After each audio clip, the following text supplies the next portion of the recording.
रिद्धि की सास को हर वक्त अपने मायके का गाना गाने की आदत थी। अरे बस करना माँ, मामा का ये किस्सा तो 50 बार पहले भी सुना चुकी है। अरे हाँ, तो क्यों ना बताऊं। तेरे चाचा तो उस वक्त हाथ झाड़ कर खड़े हो गए थे। तब मामा ही था तेरा जो आगे आया और मदद की। देखो अब ठीक है ना, जो हो गया सो हो गया। क्यों एक बात को हमेशा याद रहती है। अब तो बहुत घर आ गई है, उसे तो सबको मान कर चलना है ना कि सिर्फ सास का मायका ही समझेगी वो। तभी वहां रिद्धि आ जाती है। माँ, आज मैं घर जा सकती हूँ? माँ को मेरी बहुत याद आ रही है। शादी के बाद एक बार भी नहीं गई। हाँ तो कौन जाता है। अरे मेरी शादी के बाद जब मैं विदाई होकर आई, इतना बड़ा ससुराल मेरा, खाने वाले 10 लोग और बनाने वाली मैं सिर्फ एक। ऐसा लग रहा था जैसे सिर्फ खाना बनाने के लिए ही ब्याह किया है। वो तो मेरा भाई था, गांव से एक काम करने वाली चाची को भेज दिया जो मेरा हाथ बटाती थी, और उसको पैसा, खाना, कपड़ा, रहने के लिए कमरा, वो सब किसने दिया था? तुम्हारे भाई ने। ये मामला रोज का था। ससुर भी जब गुस्सा होते तो वो सारी बात कह देते जो उनके मन में इतने समय से चल रही थी। मेरा भाई, भाभी, भतीजा, भतीजी सब छुड़वा दिया। मैंने जीवन भर सिर्फ तुम्हारे परिवार वालों से निभाया, लेकिन अब भी चैन नहीं है तुमको। बहू के सामने सास को लगा कि उसकी बेइज्जती हो रही है। सुन बहू, अपने कमरे में जा, कहीं नहीं जाना मायके वायके। घर का काम कौन करेगा? पड़ोसन। बहू समझ जाती है मामला गर्म चल रहा है। कमरे में जाने में ही भलाई है। कमरे में क्या है? तुम्हारी माँ हर वक्त चिक चिक चिक चिक करती रहती है। कल ताई मिली थी तुम्हारी मुझे, लेकिन मजाल है सासू माँ की उन्होंने एक बुराई की हो। लेकिन सासू माँ हाँ, जब देखो तब ससुराल के लोगों की बुराई करती रहती है। बेचारे पापा जी इतना मिस करते हैं अपने घर वालों को। मेरा तो बड़ा मन करता है कि ताऊ जी, चाचा जी और सब मिलकर रहे। ना साथ रहे लेकिन आना जाना तो ठीक से रखिए। हिंदुस्तान और पाकिस्तान एक हो सकता है, लेकिन चाचा और ताऊ के परिवार के साथ हम लोगों का मिलन कभी नहीं हो सकता। ये बात है, लेकिन मेरे साथ कुछ ज्यादा चैलेंज मत करिएगा। ऐसा कोई काम नहीं है जो मैं नहीं कर सकता। ससुर जी जो कि बहू की बात सुन रहे थे सामने आ जाते हैं। अरे बेटा, तू ये कर सकती है तो प्लीज मेरा परिवार किसी तरह मुझसे मिलवा दे। सारी जवानी तो मैंने किसी तरह काट ली, लेकिन जीवन के इस पड़ाव पर बहुत याद आती है मेरे परिवार की। हाँ हाँ पिताजी, आप चिंता मत करिए। बस मेरा साथ देते रहिए आप दोनों। फिर देखिए कैसे माँ जी भी ठीक हो जाएंगी और पूरा परिवार भी एक हो जाएगा। थोड़ी देर बाद बहू सामान लेकर घर से निकल रही होती है कि मना किया था ना तुझे मायके जाने के लिए, फिर क्यों जा रही है? बहू कुछ कहती इससे पहले ही बेटा बोलने लगता है। क्या है माँ, वो घर जा रही है। वैसे भी उसके माता पिता ने मुझे 10 लाख दिए तब जाकर मेरा काम शुरू हो पाया, वरना तूने मेरे लिए किया क्या है?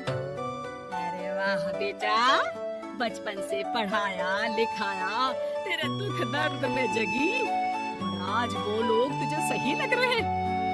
और फिर ससुराल में लड़की खुश रहे, ये तो मायके वालों की जीवन भर की जिम्मेदारी रहती है। तो ये तुमको भी तो सोचना था ना। ताऊ जी ने पापा को पढ़ाया लिखाया, जब तुम नहीं आई थी तो पापा के लिए ताई जी ने पापा की माँ की तरह देखभाल की। अब बोलिए। अरे तू कुछ नहीं जानता बेटा, तेरे पापा को सब पता है, अभी वो उन लोगों से वास्ता नहीं रखते। मैं उन लोगों को जानता हूँ, लेकिन मैं तुम्हें नहीं जानता। कि तुम्हारे मन के लायक काम नहीं हुआ तो तुम घर की शांति बर्बाद कर दोगी। सास जोर जोर से चिल्लाने लगती है। तभी वहाँ सास का भाई आ जाता है। अरे क्यों आप लोग मेरी बहन को परेशान करते रहते हैं? पहले ये जीजा कम थे, जब बहू भी आ गई। बहन, मैंने तो 30 साल पहले ही बोला था अपना हिस्सा ले और छोड़ इन लोगों को, चल अपने साथ। बहू समझ जाती है कि माँ और ससुर की नजर किस पर है। देखा, तुम लोग मुझे अकेला मत समझना, मेरा भाई खड़ा है आज भी मेरे लिए। बहू मायके जाती है और आते वक्त साथ में एक नौकरानी ले आती है। अरे बहू, कुछ खाने को दे दे। अरे आंटी, क्यों भाभी को परेशान करती रहती हो? उनके भाई ने मुझे जिम्मेदारी दी है। किसी भी चीज की परेशानी नहीं होनी चाहिए भाभी को। जो चाहिए मुझे बोलने का। आय हाय, बहू के मायके वालों का इतना दखल। ये मेरा घर है, कोई कल का आए इसे पूरा कैप्चर कर ले, ये बर्दाश्त नहीं होगा मुझसे। क्या हो गया सासू माँ? क्यों सुबह सुबह चिल्ला रही है? चमेली, ओ चमेली, क्या कहा था मेरे भाई ने तुझे? अरे दीदी बहुत तेज है आपकी सासू माँ। मैंने तो बोला कुछ चाहिए तो मांग लो मुझसे। अरे निकल यहाँ से। घर को रेलवे स्टेशन बना रखा है, जो देखो वो घुमा जा रहा है यहाँ से वहाँ। ये कहीं नहीं जाएगी। ये जाएगी तो घर का काम कौन करेगा? मैं? हाँ, और क्या करती है बहुएं? घर का काम ही तो करती है, इसमें नया क्या है? कभी ससुर जी आ जाते हैं। और तो यही बात तो तुम्हें भी समझनी चाहिए थी ना। आज बहू के मायके से नौकर आ गया तो तुम्हें बुरा लग रहा है? अरे तो उस वक्त गर्मा गर्म खाना तो सबने खाया ना। ऐसा तो नहीं है कि मेरे मायके का नौकर था तो सिर्फ मेरे लिए बनाता था।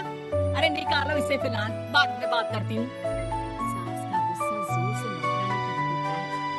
तभी वह बेटा सामान के साथ आकर खड़ा हो जाता है। चलो रिद्धि, तुम ठीक बोलती हो। मेरी माँ को तो हम लोगों की कोई फिक्र है ही नहीं। ये तो सारा दिन सिर्फ अपने बारे में सोचती है। और देखिए, मैं अब से कह रही हूँ कि अब से इस घर की तरफ आपको देखना भी नहीं है। नहीं आना आज के बाद इन लोगों से मिलने।